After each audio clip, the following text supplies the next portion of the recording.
نہیں صاحب بات کرو نا. بات یہ میں نے کہا کہ نہیں, میں نے کہا جعفر آباد ایکسپریس یہ پاکستان کا 9/11 ہے, کہا کہ نہیں اس پروگرام میں, کیا اس کا نیریٹو بنایا نہیں کی ہمیں؟ انہوں نے نہیں بنایا. بھائی آپ لے کر جاتے جرنلسٹوں کو وہاں پہ ہیلی کاپٹر میں, دکھاتے کہ کس طرح وہاں پہ ریسکیو کیا جا رہا ہے, وہاں پہ لوگ جس طرح پیدل نیچے آ رہے تھے بیچارے, ان کی دیکھتے کہ کس لق و دق صحرا میں پہاڑوں میں سے اترتے نیچے آ رہے ہیں. جو ہم بھی اس حملے کی مذمت کرتے ہیں جو پہلگام میں ہوا, انہوں نے نیریٹو بلڈ کیا ان لوگوں کو شامل کر کے. انہوں نے جعفر ایکسپریس کا جو حملہ ہے اس کو ہم ٹریجڈی کے طور پر دنیا کے سامنے لانے میں ناکام رہے, اور اس کا ذمہ دار میں نہیں ہوں. اس کا ذمہ دار آپ ہیں نا, آپ میڈیا ہے نا یار, you are sitting on a TV. جب مجھے یہ دیکھنے کی عادت پڑ جائے گی نا, پھر میں صحافی نہیں رہوں گا. بس میں اس سے زیادہ ابھی یہ کچھ چیزیں جو ہیں وہ اچھے دنوں کے لیے رکھ لیتے ہیں. ٹھیک ہے. بہرحال میں جو عرض کر رہا ہوں وہ یہ ہے کہ میں اس غلط فہمی میں ہرگز نہیں ہوں کہ مودی کوئی نہ کوئی ایڈونچر نہیں کرے گا. اس پہ دباؤ بڑھ رہا ہے اور مسلسل بڑھ رہا ہے,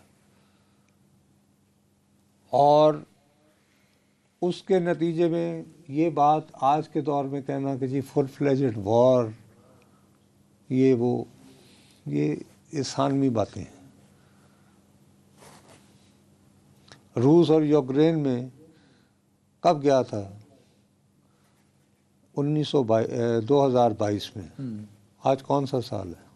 25 اپریل 23 24 25 3 سال پورے ہو گئے جی. تو 3 سال ہو گئے نا. تو دونوں ملکوں میں زندگی بھی رواں ہے اور جنگ بھی جاری ہے. ہاں, تو یہ مت سوچیں کہ وہ بس یہ کہ جی کچھ فرنٹس ہوتے ہیں وہ کھول کے وہاں لگے رہتے ہیں, تو جنگ تو جاری رہے 3 سالوں سے.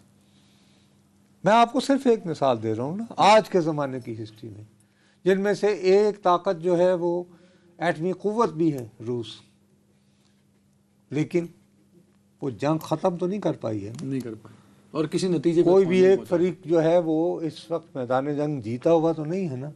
ورنہ پہلے یہ خیال تھا کہ جیسے ہی بڑھا تھا یعنی کہ جی پوتن صاحب کی افواج, تو ہم میں سے بہت سارے لوگ سوچے یار زیادہ سے زیادہ ایک ہفتے تک انہوں نے کیو پہنچ جانا ہے اور وہاں پہ کوئی کٹ پتلی حکومت بسائیں گے اس کو زیلنسکی کو ہٹا کے, اور اللہ خیر صلی اللہ علیہ وسلم. ایسا نہیں ہوا. تو ایسا نہیں ہوا. یہ اس نقطہ نگاہ سے دیکھیں تو اس خطے میں جو آگ بھڑکائی جا رہی ہے وہ آگ افغانستان تو آلریڈی وہ تو 1978 سے برے حالات میں ہے. ہم انڈیا, بھائی بھارت اگر اس وقت آپ سمجھتے ہیں جی آپ دنیا کی 5ویں یا 3ری بڑی اکانومی ہے تو عیش کیجئے بھائی, انجوائے کیجئے لائف. بٹ آپ کہہ رہے ہیں, اسی پہ ہم بات کرتے ہیں اسی پہ, لیکن ایک آخری جو بات میں جو کہنا چاہتا ہوں کہ شروع میں انہوں نے کہا, جو میں کہہ رہا ہوں جہاں پہ صحافت ان کا منہ کالا کرتی ہے, انہوں نے کہا جی کہ ایک آرگنائزیشن ہے اس کا نام ہے دی ریزسٹنس فرنٹ, اور اس کا جو ماسٹر مائنڈ ہے وہ پشاور میں بیٹھا ہوا ہے اور اس کا قصور سے تعلق ہے, اور وہ فلاں قلعدم ایک ٹھہرائی تنظیم کا آدمی ہے. میں نے کہا یہ غلط کہہ رہے ہیں. دا ریزسٹنس فرنٹ جو ہے سجاد گل وہ تو جی بنا ہوا ہے سپٹمبر سے, جب تم نے اگست میں وہ جو انہوں نے 2019 میں کیا, اور میں نے کہا اس کا بانی سجاد گل ہے. میں نے کہا یہ نواں محلہ سری نگر کا رہنے والا, سارا بیک گراؤنڈ یاد ہے. اور پھر موصوف نے جس قسم کی انتہا پسندی دکھائی, آج انہوں نے کہا کہ جناب ہم نے یہ واردات نہیں کی ہے, ہمارا اسے کوئی لینا دینا نہیں, وہ کہہ چکے ہیں. تو آپ ڈھونڈنے پہلے یہ تو طے کر لو یار کہ یہ واقعہ کس نے کیا ہے. پہلے تو ان اپنے ویئر اباؤٹس ڈھونڈو نا اس حملے کے, جو کہ ان کے اس کے لیے تیار نہیں ہو رہے, ابھی تک نہیں. خیر انہوں نے اسرائیلیوں کو بلایا ہوا ہے وہ فٹ پرنٹس نکالنے کے لیے, وہ جو فرنزک اور انٹرنیٹ اور موبائل اور باقی چیزوں کے ذریعے. اسرائیلی وہاں پہ ایک مقام ہے, وہاں پہ بہت ساری اسرائیلیز بھی جاتے ہیں. وہ کوئی اسپریچول اویکننگ, خاص طور پر جو فوج میں وہاں پہ تمہیں پتہ ہے نا کہ لازمی آپ کو 2 سال سرو کرنے پڑتے ہیں اسرائیل میں, تو وہ کرنے کے بعد ان کے گروہ جاتے ہیں, کیونکہ وہ ایک مت چلتی ہے نا کہ ایک جو لاسٹ ٹرائب ہے نا وہ کشمیر میں اور خیبر پختونخوا وغیرہ میں بھی چلے گئے تھے. وہ کہتے ہیں یہ پہلگام اور یہ وادی ہے نا بصیرن جہاں پہ یہ واقعہ ہوا ہے, وہاں پہ ایک مقام اس کا ابھی مجھے نام بھول رہا ہوں, دائیں ہاتھ کو تو وہ چلی جاتی ہے نا امرناتھ یاترا کو, لیفٹ ہینڈ نو کہتے ہیں شاید ایتھے ساڈے وڑ کے آئے سن. نہیں یہ باقاعدہ وہاں پہ ایک میتھولوجی ہے, اور وہاں پہ بہت ساری دکانوں میں جو مینیو ہے نا کہ کیا کیا پکایا ہوا ہے وہ ہیبریو میں لکھا ہوتا ہے, اسرائیلی لینگویج میں. اور کئی ایک یہ جو اپنے گھوڑوں ووڑوں کی سواری نہیں کرواتے جو وہ لوگ یعنی یہ ہیلو ہائی بھی کر لیتے ہیں اسی عبرانی زبان میں اسرائیلیوں کے. چلیں جی ایک بریک کے بعد ہم اسی پہ بات کریں گے ہندوستان کے لیے ناگزیر کیوں ہو چکا ہے, سچویشن اس قدر خراب اور سخت کیوں ہو چکی ہے. ایک بریک کے بعد ویلکم بیک. صاحب خبر ہر کھبے سجے والی آپ کے پاس ہوتی ہے. میں اب نا ایک ذرا چینج کرنا چاہتا ہوں, ہندوستان کی جنگ سے ذرا باہر نکلے نا. کانگریس مین آئے ہوئے تھے امریکہ سے, اس نے واپس جا کے کچھ پاکستان امریکہ تعلقات پہ کچھ کانفرنس کوئی سمپوزیم وغیرہ کروانے لگے, تو کب ہو رہا ہے وہ؟ آپ کی خبر اس حد تک درست ہے, وہ 30 اپریل کو ہونا تھا, پرسوں. ہاں جی ہاں. اس کے پیچھے جو اصل جو ایکٹیو تھے زیادہ وہ تھے, ایک تو جیک برگمین جو ریٹائرڈ ایئر فورس آفیسر ہیں, اور دوسرے ٹام سوزی. ان کا سٹاف جو ہے وہ یہاں لوگوں کو دعوت دے رہا تھا, اور یہ زیادہ اس لیے ہو رہا تھا کہ یہ اس پہ زیادہ پریشر ڈال رہے تھے اس سمپوزیم کے لیے. اپیرنٹلی یہ پاک امریکی تعلقات کے بارے میں ہونا تھا, لیکن آئیڈیا یہ تھا کہ چونکہ یہ یو ایس کانگریس میں ہوگا, وہاں کے کمرے میں ہوگا, اس کے لائبریری میں گپ شپ لگائی جائے گی, تو یقینی وہاں پر عاشقان کی تعداد بڑی ہے. تو وہ جو پاکستان سے اگر کچھ لوگ آئیں گے کسی اور نقطہ نظر کے ساتھ, تو ہیکل کریں گے, سوالات اٹھائے جائیں گے برے بھلے جو بھی. تو ان لوگوں کو میری اطلاع کے مطابق انتہائی ذمہ دار اطلاع واشنگٹن سے, اس میں ہمارے ایک وزیر مملکت بھی جا رہے تھے, ایک انہوں نے سیشن میں پاکستان میں پرائیویٹائزیشن کے امکانات کے بارے میں خطاب فرمانا تھا. اچھا اوکے. اچھا, وزارت خزانہ کے بھی ایک اہم صاحب پاکستان میں سرمایہ کاری کے امکانات کے بارے میں کچھ بات کرنے میں جا رہے تھے. ان دونوں سے رابطہ نہیں ہو پایا کیونکہ ابھی تو وہاں پہ صبح ہے, لیکن وہ وزیر صاحب تو نہیں گئے, انہیں آج جانا تھا. ان کے دفتر سے مجھے پتہ چلا ہے کہ ان کی ٹکٹ منسوخ نہیں, انہوں نے اپنی ٹکٹ کینسل کر دی. اچھا. میں نے یہ فرض کیا کہ یہ شاید جو پاک بھارت کشیدگی ہے اس کی وجہ سے, لیکن بہرحال ماتا تو وہ پھر میں نے قریدنا شروع کیا. تو میری اب سورس ہے امریکی, ایک بہت سینئر امریکی اخبار نویس جو مجھ سے بھی کو 10-15 سال بڑے ہیں. اچھا ٹھیک. وہ یہ کہہ رہے ہیں کہ یو ایس اسٹیٹ ڈپارٹمنٹ امریکہ کی وزارت خارجہ نے ان دونوں حضرات کو یہ مشورہ دیا کہ صاحب آپ اس موقع پر اس سمپوزیم کا انعقاد بھول جائیں. بیکاز آف انڈین آپ سے درخواست ہے کیونکہ بھارت اور پاکستان کے درمیان کشیدگی بڑھ رہی ہے, اور ہم اس موقع پر اس طرح نہیں نظر آنا چاہتے کہ ہم یا تو اس کشیدگی کو بڑھا رہے ہیں یا پاکستان کے ساتھ کھڑے ہو کر ہمارا ٹلٹ ہے اور ہم پاکستان میں سرمایہ کاری کو بڑھاوا دے رہے ہیں. کیونکہ بھارت والے جو ہیں جی وہ بہت غصے میں ہے اکثریت ان کی. وہ یہ سمجھتے ہیں کہ ساڈے یار ٹرمپ والوں اس طرح کا بیان نہیں آیا. اس کے علاوہ بھی آپ نے دو آپ دیکھیں کہ ٹرمپ صاحب نے جو بیان دیا کہتے ہیں 1500 صاحب پاکستان بنے 1947. وہ اصل میں کہنا چاہ رہا تھا یہ ہندو اور مسلمان نہیں. وہ اس حوالے سے دیکھا جائے تو یہ زیادہ خطرناک بیان ہے. اچھا, کہ ہندو اور مسلمان تو ایک دوسرے سے لڑنے کے عادی ہیں اور خود ہی ٹھیک کر لیں گے. ایسے 1500 سال کو کانٹیکس وہی بنتا ہے. You are right. میں جو کہہ رہا ہوں نا اس حوالے سے یہ زیادہ خطرناک بات ہے. لیکن امریکہ کی جانب سے آپ نے تلسی گیبرٹ کے بارے میں یہاں بہت ہمیں بتایا, ان کے پروفائل اور نہیں, تلسی گیبرٹ نے کہا یہ بھی خطرناک بات ہے. اس کا تو اس نے یہ نہیں کہا کہ پاکستان سے آئے دہشت گرد, اس نے کہا کہ اسلامسٹ دہشت گرد.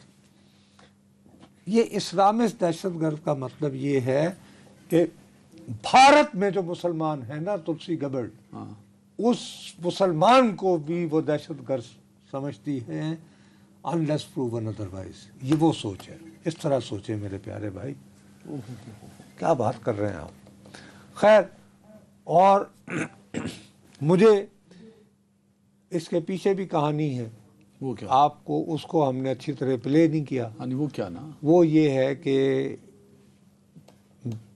جمعے کے روز نہیں، ہفتے کے روز یا جمعے کے روز، یہ کس دن کاکول میں وہ ہوئی ہے پاسنگ؟ جمعے والے دن. جمعے والے دن. اس دن جب وہاں سے واپس آئے ہیں تو نور خان ایئر بیس پر پاکستان کے وزیر اعظم کی ملاقات ہوئی ہے. ایک امریکہ سے وفد آیا ہوا تھا، وہ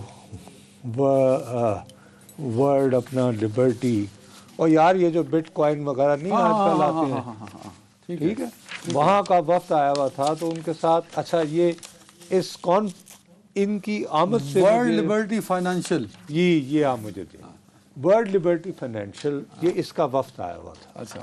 اچھا اس کے حوالے سے آپ بڑے حیران ہوں گے سن کے کہ دنیا بھر میں یہ جو کرپٹو کرنسی ہے اس کو استعمال کرنے میں پاکستان جیسا غریب ملک پتہ ہے کون سے نمبر پہ ہے؟ Any gas?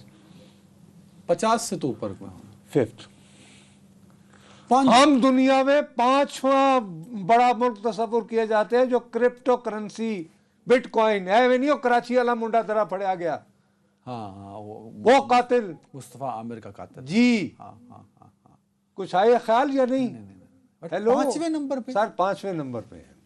اب یہ جو صاحب جو تشریف لائے تھے اس کی ذرا میں اسی لیے آپ کو کہتا ہوں کہ ذرا آنکھیں اور کان جو ہے نا رپورٹر کے طور پر کھلے رکھیں اور واٹس ایپ کا استعمال مت کریں. کم سے کم تو اس میں زکارے وٹکوف یہ ان کے سربراہوں میں سے ایک تھا، یہ جو کمپنی آئی ہوئی تھی. اب یہ وٹکوف کون ہے؟ یہ وٹکوف جو ہے یہ سٹیو وٹکوف کا بیٹا ہے. سٹیو وٹکوف وہ ہے، یہ بھی ریئل اسٹیٹ ڈیولپر ہے ٹرمپ کی طرح، اور یہ ٹرمپ کا جگری یار ہے. سٹیو وٹکوف کو ٹرمپ نے اپنا خصوصی سفیر مقرر کر رکھا ہے فور روس، اور پوتن سے پیغام رسانی یہ کرتا ہے. اوکے، اس کا بیٹا ہے یہ. سمجھ گیا. سمجھ آئی تھی کہ نہیں؟ اور اس کا قریب ترین دوست کون ہے؟ بھائی جیسے اگر میرے والد مرحوم کی کسی کے ساتھ دوستی اور ان کا بیٹا، اچھا دونوں کا کاروبار بھی ایک ہو، تو یہ ٹرمپ کا بیٹا جو ہے نا، یہ جو لڑکا ہے زکارے وٹکوف، یہ ایرک ٹرمپ کا جو ٹرمپ صاحب کے بیٹے کے بہت قریب، ان کا جگر جان ہے. اوکے. کچھ افواہیں یہ بھی کہہ رہی ہیں کہ وہ پائیوال بھی ہے اس کمپنی کا. یہ بٹ کوائنز والی کمپنی، کرپٹو والی. ٹھیک ہے. نہیں سمجھ آئی؟ سمجھ گیا میں. تو اس لیے امریکہ یہ چاہ رہا ہے کہ ذرا ہم ٹھنڈا رکھا جائے اور پاکستان میں انویسٹمنٹ کے مواقع جو ہیں وہ تلاش، یہ جو ابھی جو تلاش نہیں موجود ہے نا یار. 5واں دنیا کے اندر تو میں بتا رہا ہوں کرپٹو کرنسی کے استعمال کرنے والا ماشاءاللہ ہے نا. جتنے بھی 2 نمبری ہوندی ہے پاکستانی کدی بازی تے لے جاندے نا، دیکھو آپس کی بات ٹاپ 10 میں آ جاتا ہے. جب بھی کال سینٹر کو ڈبہ میں بدلنا ہو، کیا وہ ہم نے وہ کیا ڈبہ ہی کہتے ہیں نا، اس کو ڈبہ جب بدلنا ہو تو ماشاءاللہ ہے پورن وغیرہ دیکھنی ہو. بٹ ٹھیک ہے، crypto currency is not a 2 نمبری، مطلب ایک ماڈرن کرنسی ہے نا.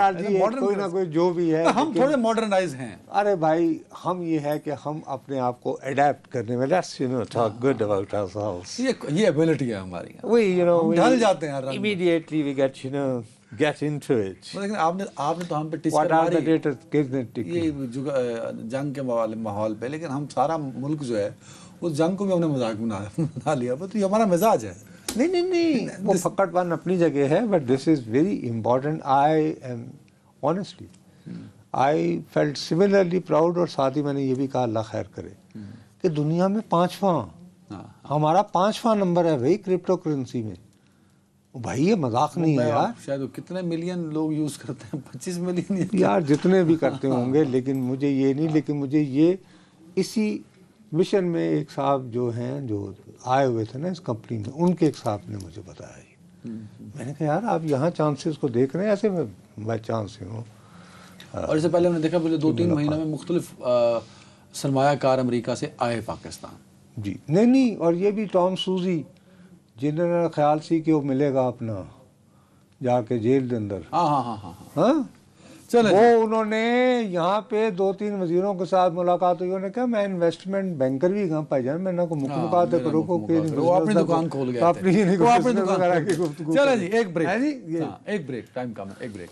Welcome back. نور صاحب ابھی آپ نے بات کی تھی پروگرام کے آغاز میں کونسل آف کامن انٹرسٹ اس کا اجلاس شروع ہو گیا تو امید کرنی چاہیے اچھی. میں دوبارہ یہی کہوں گا آپ کو پتہ ہے جیسے ہی یہ آئیڈیا آیا تھا میں نے کہا یار احتیاط برتیں مجھے یہ خوف ہے کہ یہ ایک اور کالا باغ ڈام جیسا تنازع بن رہا ہے. اسی پروگرام میں ہم نے سب سے پہلے روئے تھے. اس کے بعد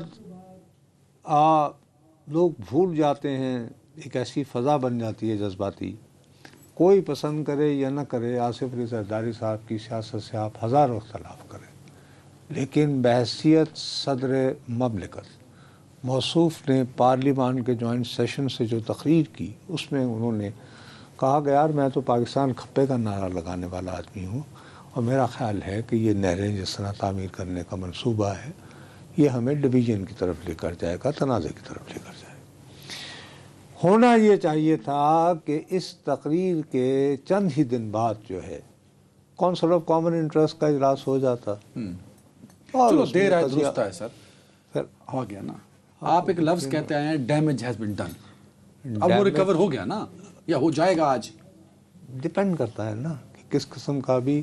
ہم تو خیر کی امید مانگ رہے ہیں. کیا ہم اس موقع پر کیا افورڈ کر سکتے ہیں کہ پنجاب کو سندھ سے ملانے والی شاہراہیں بند رہیں اجناس رکے رہیں؟ نہیں فور گاڈ سیک وہی کہہ رہا ہوں نا سندھ کی عوام کی ناراضگی جو ناراض ہیں وہ ختم ہو پائے گی. تو اس چیز کو ذہن میں رکھتے ہوئے ہمیں دل بڑا کرنا چاہیے. نہیں سمجھا کیا کریں. دل یہ ہے کہ بھائی بہرحال ہاں جی متنازع ہیں تو ابھی فی الحال کسی کو جلدی نہیں اور ویسے بھی اب تو کوئی تک ہی نہیں بنتا. وہ کہنا میں سندھ تاس معاہدہ ہی نہیں بننا وہ تو پورے پاکستان کا پانی روک رہا ہے.